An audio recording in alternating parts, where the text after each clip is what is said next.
LOONA, or yyxy, is a South Korean girl group under Blockberry Creative. The group is composed of 12 members. The LOONA tapes tell an epic story of 12 girls finding each other, losing each other, betraying each other, and loving each other. The final 4 character introductions, Eve, Chu, Go-won, and Olivia Hae, the subunit YY, are a manifesto for transformation and self-love. And its bookending entries, Eve's New and Olivia Hae's Egoist, are a diptych both devotational and sacrilegious. Let's start by talking about the blueprint for queer narratives in LOONA. No, I'm not talking about Heart Attack, I'm talking about New. Always, always on my love. It wasn't the first or the last, but with New, Eve constructs the standard for YY. She's the first in the unit, she's the leader of the unit, she bears the name Eve, and she is represented by the iconic apple. The music video is about transformation. Some rapid-fire imagery and lyrical evidence. She's represented by a swan, she changes shoes, she talks about seeing a new face in the mirror, she cuts tags that say Eve, separating herself from her identity, she jumps off a balance beam, she sings "Another shape of me found inside me." This transformation seems to occur after she eats the apple and gains some sort of knowledge that makes her free to discover and express this new side of herself that was always inside, as described in the lyrics. We'll come back to what that knowledge is. Oh, and she also goes on a roller skating date with Vivi, another member of the group. This directly mirrors Vivi's Everyday I Love You music video where she roller skates with a boy. New can also be taken as a queering of gender. The name YY itself is canonically described as a neanthropic chromosome, so interestingly it complicates the concept of gender at a chromosomal level. Instead of the rigid XX equals female and XY equals male, we have the chromosomal pairs YY for Eve and Chu, and XY for Go-won and Olivia Hae. LOONA loves to associate members in pairs like this, ever since the first 2 members Heejin and Hyunjin, and the very concept of pairing is prominent in their subunit album titles: Love and Live, Love and Evil, Mix and Match, Max and Match, Beauty and the Beat. In all of these examples, the parts of the half are similar and related, not opposites but not the same. Complements, perhaps. There's a sample in YY's track Del Segno that hints at this too. It says, "Do you find any difference between one half of your body and the other half?" Halves, complements, mirrors, pairs, opposite sides of the moon, they're at the core of LOONA, and YY's story specifically ties it all up with the concept of gender. It seems to promote an idea of not being any one thing, that one gender expression might be inextricably intertwined with another, and that they are not fixed. Even the YY and XY pairings can shift. Chu and Go-won are often visually paired as well, giving us YX, and Eve and Olivia Hae have a connection I'll explore in a bit, giving us a different YY. So the Lord God caused the man to fall into a deep sleep, and while he was sleeping, he took part of the man's side and then closed up the place with flesh. Then the Lord God made a woman from the part he had taken out of the man, and he brought her to the man. The man said, "This is now bone of my bones and flesh of my flesh. She shall be called woman, for she was taken out of man." That is why a man leaves his father and mother and is united to his wife, and they become one flesh. The woman said, "The serpent deceived me, and I ate." So the Lord God said, "I will make your pains in childbearing very severe. With painful labor you will give birth to children. Your desire will be for your husband, and he will rule over you." Your God person puts an apple in the middle of a garden and says, "Do what you like, guys. Oh, but don't eat the apple."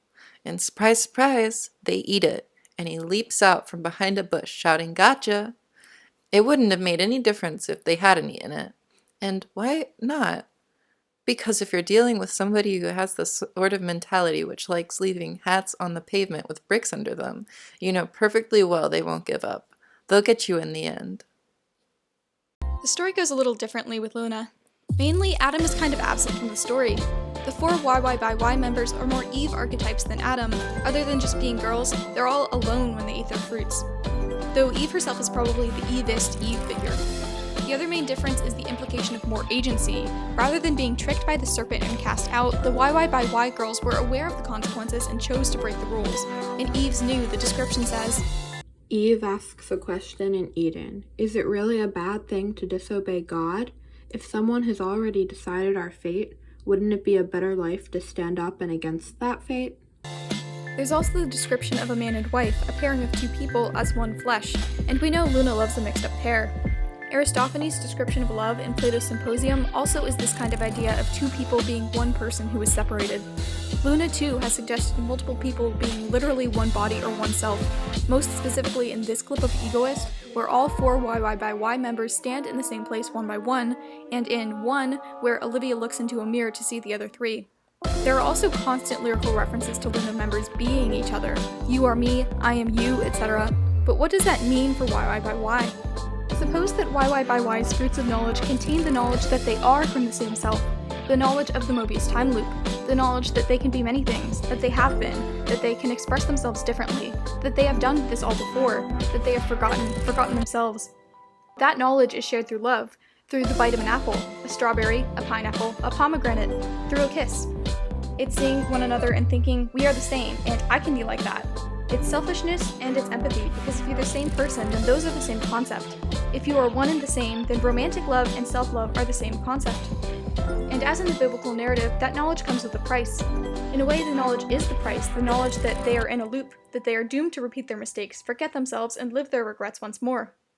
Another equivalence, in the words of Stephen King, salvation and damnation are the same thing. We'll go back to that. But it's a beautiful thing that even fleetingly, YY by Y and LOONA as an extension can be united as one flesh. Or is it? How you have fallen from heaven, morning star, son of the dawn, you have been cast down to the earth. You were brought down to the realm of the dead, to the depths of the pit. You were blameless in your ways from the day you were created till wickedness was found in you. Through your widespread trade you were filled with violence and you sinned. Your heart became proud on account of your beauty, and you corrupted your wisdom because of your splendor. By your many sins and dishonest trade you have desecrated your sanctuaries. So I made a fire come out from you, and it consumed you, and I reduced you to ashes on the ground in the sight of all who were watching.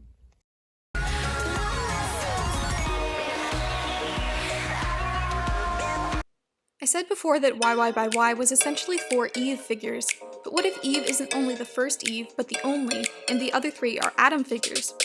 Eve was the first to eat the fruit of knowledge, which gave her agency and power above the others. Yes, the others ate the fruit too, but let's look at how and why. Every member ate their fruit in a moment when they felt abandoned by Eve, isolated from all the others. Chu, out in the cold, watching Eve from outside. Go on, sitting at a table missing the other members. Olivia, betrayed, fallen. For Chu and Go On, they are immediately embraced by Eve after eating the fruit. It's not hard to imagine these situations were calculated by Eve. Imagery characterizes her as the chess master, picking up pieces and letting them fall where they may, though not with a chessboard but a claw machine. She drops apples, she drops stuffed animals, just as she drops Olivia's hand. And just as Lucifer fell, Olivia falls. This neon sign in Egoist even says fallen angel. No wonder she wants to burn it all down.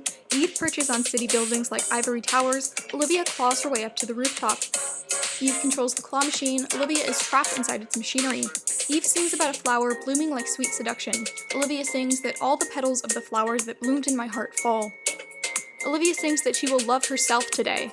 By saying she'll love herself and not anyone else, she's rejecting the idea that she and the other members are the same self, rejecting their collective identity. In place of it, she embraces her own individuality, becoming an egoist whose identity is solely her own. Instead of feeling the calmness and acceptance experienced by the others, Olivia feels anger at being hurt by Eve. It's the anger and pain of losing a loved one, and of losing a religion. Olivia sings about the dreams that she prayed for, and how she will put her hands together and ask for Eve back just once. The LOONA story has always been subversive, but Egoist in particular really shows its teeth, and its lyrics are not only about biting but swallowing. Remember how Eve sang, "Another shape of me found inside me"? In Egoist, featured rapper Jinsoul raps, "For the sin of swallowing you, you are me, now I'm you." Like the Eucharist sacrament of, literally or metaphorically, consuming the body and blood of Christ, maybe the eating of the fruit is a sacred ritual of sorts, consuming it, consuming each other, in order to absorb the knowledge of the same self. Sometimes Olivia is spoken about as a villain of the overall universe, and I get why. Egoist can serve as an excellent villain origin story, but importantly the story doesn't portray her as truly evil, nor does it portray Eve as such. They are certainly in conflict and anger, Eve's cold rejection and Olivia's burning fire, but neither of them are wrong and bad for who they are and their choices. Sin is a fundamental aspect of YY story, but the result of sin is not condemnation, but embraced by the other YY members. Even Olivia is ultimately reunited with the other members.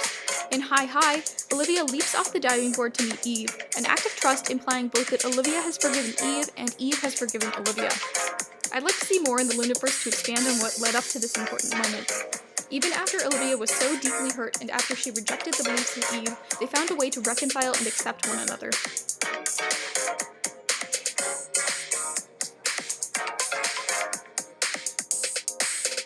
This project started getting a little meta as I thought about it more. To an extent, my writing process is always constant rereading and rewording, and it felt like I was in a Mobius time loop, reliving and changing things gradually. Apologies if it's still a bit incoherent because of that. Someone can count how many times I said, we'll come back to that, because everything is so connected it's hard to know where to start. The last thing I said we'd have to come back to was, salvation and damnation are the same thing. The time loop is salvation, in that it allows Loona to be reunited once more, to meet and love one another, to remake the world, to live forever. And it's damnation, and that they lose track of what they know and seek, and that they will fail to break out of it forever. But isn't that life?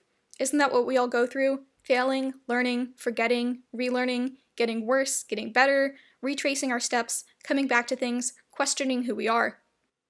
You've heard of being made in the image of God. How about being made in the image of Loona? Textually, this is stated that everyone watching is Loona too. The deities of the Loonaverse are forever imperfect and becoming, just as queer as we are.